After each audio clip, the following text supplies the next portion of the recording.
7:23 now. Welcome back to Breakfast Television. Time now to bring in Mike Eppel, News 1130's business editor. Good morning, Mike. Hello there, Mary. How you doing? We are doing great. Thank you very much. So, Mike, some exciting news for Air Canada employees this morning. The airline is expected to rehire everyone who was laid off. Yeah, it's better than the alternative, that's for sure, Mary. And this all falls under the federal government's wage subsidy program, which still has to be approved. Got to mention that. But at the same time, Air Canada says it will qualify for the government assistance that will see the feds pick up 75% of employee salaries up to a certain level. Of course, there are limitations, but nevertheless, it allows Air Canada to rehire all of those employees that they put on temporary furlough just less than 2 weeks ago. Now, this actually dates back to March 15th. So it'll be interesting to see how many other Canadian companies, Air Canada is certainly the biggest to announce so far that it's under that, qualifies under that federal program. And today, Justin Trudeau is expected to announce actually an expansion of some of the government assistance for sectors that maybe didn't fall under the initial umbrella. Talking about contract workers or the gig economy employees. Volunteer firefighters, for example, weren't covered, and they will, in fact, get some assistance if need be under the new rules that are being drawn up sort of by the moment, really, by all levels of government at this point. And we'll hear from Justin Trudeau at 8:15 our time this morning. Yep. Alberta's unemployment rate set to skyrocket to 25%. That's a guess.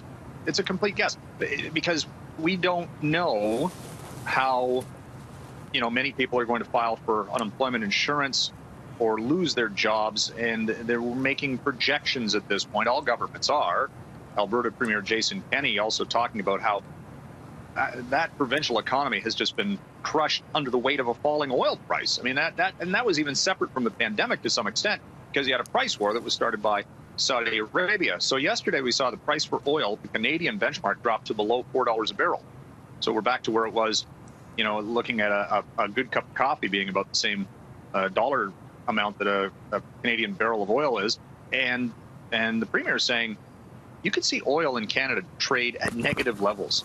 So you'd have to actually pay a company to buy it to refine it. I mean, it's hard to fathom what the destruction in demand and the industry opportunities, I suppose, have been in the Canadian energy space. And Jason Kenney last night releasing some alarming numbers in his daily address. Finally, the U.S. government talking about another stimulus package? Yep, $500 billion. So Okay. add this to, and it's just being talked about right now, but they'll get it done because they have to.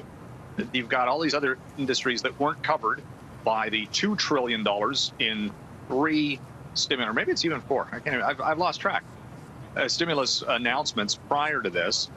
And then you've got the U.S. Central Bank buying $4 billion worth of bonds. So effectively, that's an injection into the economic system. So the Democrats are pushing for another $500 billion. I mean, it just goes on and on. And, it's every phase. And again, what happens is the stimulus announcements, they don't encompass everybody. So the lobby groups that are not sort of part of the bailout, they get on the horn and say, hey, what about us? And I think the airline industry in the U.S. and the tourism industry, maybe even casinos, I mean, it just runs the gamut that industries have been crushed under the weight of the pandemic. Mike, we are out of time. Thank you so much again. We will see you tomorrow. All right. Stay safe and healthy. Thank you. All right, it is 7:27 here on BT. We're going to take a break. More of your top stories coming up.